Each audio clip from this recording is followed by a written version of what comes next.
Pois é, está no noticiário aí a questão, né, da PEC do calote ou a PEC dos precatórios.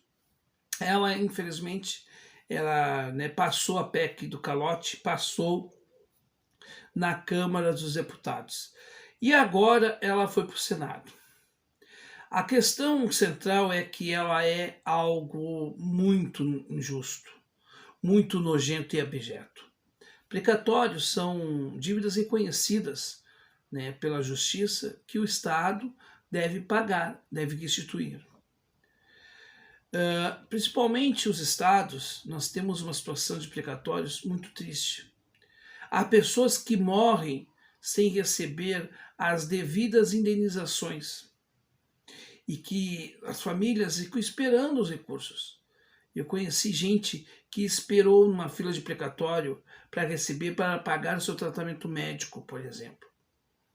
Ou seja, esse Estado que não cumpre com seus deveres é o primeiro a exigir do cidadão que você tem que cumprir com tudo. Você tem que pagar o IPVA, porque se você não pagar o IPVA, o seu carro vai ser apreendido. Você tem que pagar o IPTU em dia, você tem que pagar a energia elétrica, consumo de água, etc, etc. Sim, nós temos que pagar em dia as nossas contas. É dever nosso. Mas por que o Estado, o município, a União não podem cumprir com seus compromissos? Não podem cumprir com seus compromissos porque quem está lá, independente se é esse governo ou outros governos que virão, ou os que os que antecederam, a maioria deles não tiveram compromisso exatamente com a coisa pública. Aqui na minha cidade também aconteceu um calote com os precatórios. Sim, os vereadores da minha cidade votaram um projeto de lei que era contra o funcionalismo público, ou seja, dar o calote nos precatórios daqui, nos funcionários municipais da minha cidade. É muito triste isto. Sabe por quê? Porque é aquela história. Não há dinheiro para pagar funcionário que é devido a ele, mas há dinheiro para gastanças absurdas que não se justificam. É aquela história. Aqui, o prefeito da minha cidade queria comprar uma linda caminhonete USV, maravilhosa, mas não tem dinheiro para pagar os precatórios.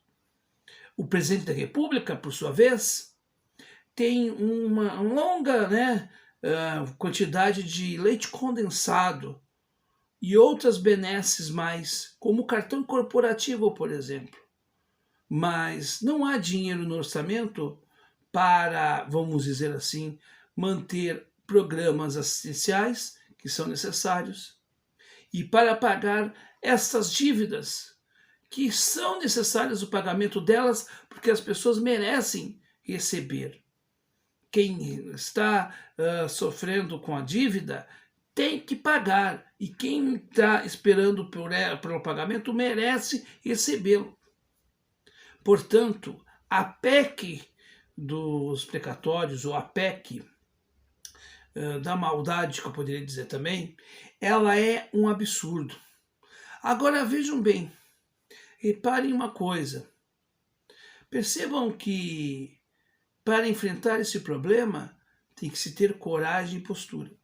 E diante de tudo isto, eu posso dizer friamente, porque não estou falando como militante, mas como analista político e como uma pessoa fora hoje de militância, primeiro dizer que a mudança da bancada do PDT não foi uma coisa em que só a militância do Ciro mudou, foi porque o Ciro não aceitou isto.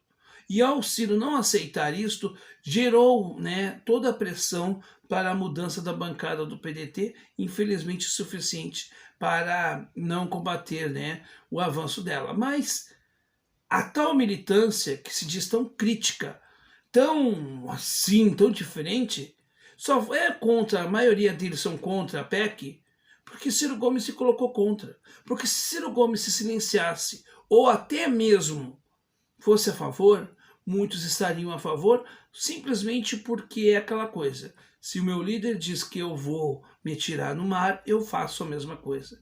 Portanto, a chamada turma boa não tem nada de diferente da militância petista, muito menos bolsonarista, daqueles mais fanáticos, daqueles que endeusam tanto Lula como Bolsonaro. A verdade é que o Ciro mostrou a sua força, porque ele tem uma coisa, pelo menos neste caso ele demonstrou isso, que falta muito na política brasileira, que é coerência. E quem tem coerência tem legitimidade para cobrar qualquer um, inclusive e principalmente os seus.